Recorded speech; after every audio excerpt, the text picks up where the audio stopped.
वो दिसंबर की एक इंतहाई सर्द रात थी। रावलपिंडी के इस तंग गली में वाक़ई इस 2 कमरे के मकान में इस वक़्त मुकम्मल खामोशी थी। बाईं तरफ मौजूद कमरे में आयशा, ज़ैनब और फ़ातिमा ज़ाहिर तो खामोश थी, मगर दिल ही दिल में अल्लाह से दुआएँ माँग रही थीं। दुआ ये थी कि ऐ मेरे मालिक, इस दफ़ा हमारी बहन ना हो, वरना अब्बू गुस्सा करेंगे और इसके साथ भी वैसा ही सलूक करेंगे जैसा हमारे साथ करते हैं। वो तीनों ही बहनें इस वक़्त अपनी-अपनी दुआएँ माँगने में मसरूफ़ थीं कि इतने में साथ वाले कमरे से बच्चे के रोने की आवाज़ आने लगी। "सकीना बीबी मुबारक हो, बेटी हुई है।" तेरी दाई अम्मा ने छोटी-सी बच्ची को कंबल में लपेटते हुए कहा। "कैसी मुबारकबाद दाई अम्मा? राशिद आएगा दूसरे शहर से तो वो तो घर साल पर उठा लेगा। इसने मुझे कहा था कि इस दफ़ा बेटी नहीं होनी चाहिए।" सकीना ने आंसू पोंछते हुए कहा। "सकीना बीबी, इस राशिद को तो अल्लाह ही हिदायत दे। बेटा हो या बेटी, ये सब तो अल्लाह का काम है। इसे कहो खुदा से डरो, शुक्र करो अल्लाह ने अपनी रहमत से नवाजा है, वरना ऐसे लोग भी हैं जो बेटियों के लिए तरसते हैं।" दाई अम्मा अब बोल रही थी और सकीना गायब दिमाग से सुन रही थी, क्योंकि ज़हन अब कुछ भी सोचने समझने से कासिर था। वो सिर्फ यही सोच रही थी कि अब राशिद को पता चलेगा कि बेटी है तो क्या होगा। कि इतने में दाई माँ की आवाज़ कानों में पड़ी। "बेटी, सर्दी बहुत है, अपना ख्याल रखना। मैं आयशा ज़ैनब को कमरे में भेजती हूँ और ज़्यादा सोचना छोड़ दो, ये सब अल्लाह की देन है, इसी में अल्लाह की मसलहत होती है।" इतने में दरवाजे से सकीना की बाकी बेटियां दाखिल हुईं, जो बिल्कुल दुबली-पतली कमज़ोर थीं। तीनों बेटियां दौड़कर माँ के पास आईं और आंखों में आँस लिए माँ से पूछने लगीं, "अम्मी, हमारा भाई हुआ है?" लेकिन सकीना की तरफ से कोई जवाब नहीं आया, जबकि दाई माँ अब जल थी। "अम्मी बताई ना, हमारा भाई हुआ है।" "नहीं मेरी जान, नहीं हुआ भाई, तुम्हारी फिर से बहन हुई है।" सकीना ने आंसू पोंछकर मुस्कुराते हुए कहा। आयशा और ज़ैनब बड़ी थी और इस बात को समझती थी कि अब अब्बू आएंगे तो क्या होगा, जबकि अब अभी सिर्फ 4 साल की थी। वो बार-बार अपनी नई बहन का मुँह चूम रही थी। "अम्मी, इसका नाम क्या है?" फातिमा ने पूछा। "रदा, रदा नाम है।" "आपकी बहन का?" सकीना ने दाहते हुए कहा। सकीना, नीलम और रियाज तीनों बहन-भाई थे, जिनमें सकीना सबसे छोटी और लाडली थी। सकीना की पैदाइश के चंद माह बाद ही राउफ, जो कि सकीना का बाप था, खेतों में काम में मसरूफ़ था कि अचानक इसके पैर पर सांप ने काट लिया। इस वक़्त वहाँ कोई भी मौजूद नहीं था।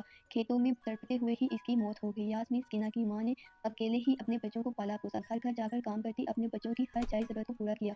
वक़्त गुज़रता गया और बच्चे बड़े होते गए। सकीना सबसे छोटी थी, लेकिन रियाज और नीरज से पहले इसका रिश्ता हो गया और वो लाहौर से रुखसत होकर रावलपिंडी आ गई। शादी के शुरू दिनों में सास का रवैया अच्छा था, लेकिन आहिस्ता-आहिस्ता सकीना को भी जहेज़ के ताने मिल गए। तो कभी काम छोड़कर सारा दिन सास को तो बातें सुनाती और रात को राशिद के आने के बाद इससे भी सकीना की शिकायतें लगाती, जिसके बाद गालियों का ना खत्म होने वाला सिलसिला शुरू हो जाता। सकीना के बच्चों में सबसे बुरी आयशा थी। इसकी पैदाइश के वक्त सास बहुत खुश थी कि पोता आने वाला है, लेकिन सकीना को नहीं पता था कि बेटी पैदा करके इसने कौन सी गुनाह कर दिया, जब इसे गालियों के साथ साथ छोटी-छोटी सी बातों पर मारा भी पड़ती। और ज़ैनब और फातिमा की पैदाइश पे तो उन्होंने बाकायदा रोना शुरू कर दिया। राशिद, राशिद आ देख बेटा, एक और लड़की पैदा की है इसने। मुझे तो लगता है मैं कभी अपने पोते का मुँह नहीं देख सकूँगी। ये हसरत मैं दिल में यही कब्र में चली जाऊँगी। सकीना ने रोते हुए राशिद से कहा, जो अभी-अभी ये दुकान से आया था। "अम्मा, मैं क्या करूँ? अब तूने ही इस मनहूस औरत से मेरी शादी करवाई है।" राशिद ने जवाब दिया और बाकी फिर कुछ ही अरसे बाद सकीना की सास इस दुनिया से चली गई। कुछ लोग शायद इस बात को या ना तो समझते नहीं हैं और या समझना भी नहीं चाहते कि औलाद चाहे बेटी हो या बेटा,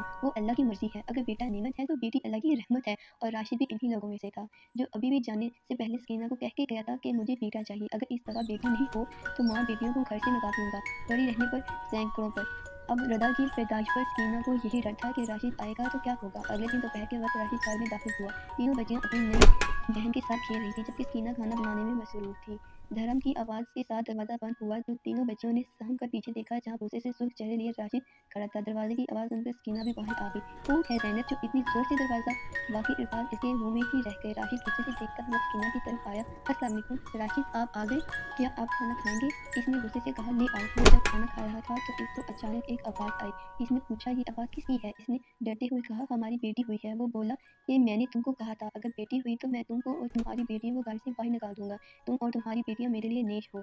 इसने इसी वक़्त अपनी बेटी और बीवी को घर से बाहर निकाल दिया, जबकि वो जानता था कि इनके पास मेरे अलावा कोई और सहारा नहीं है। इसी तरह वक़्त गुज़रता गया और वक़्त के साथ बूढ़ा होता रहा। इस दिन इसको एहसास हुआ जिस दिन इसे अपने बूढ़े होने का एहसास हुआ। वो कहने लगा, "काश मैं अपनी बीवी और अपने बच्चों को यूँ दर-बदर ना करता।" और इसको अपने किए पर बहुत पछतावा था, और वो चाहता था कि काश कोई ऐसा वक़्त हो जिस वक़्त में मैं अपनी बेटी और बीवी से माफ़ी माँग लूँ।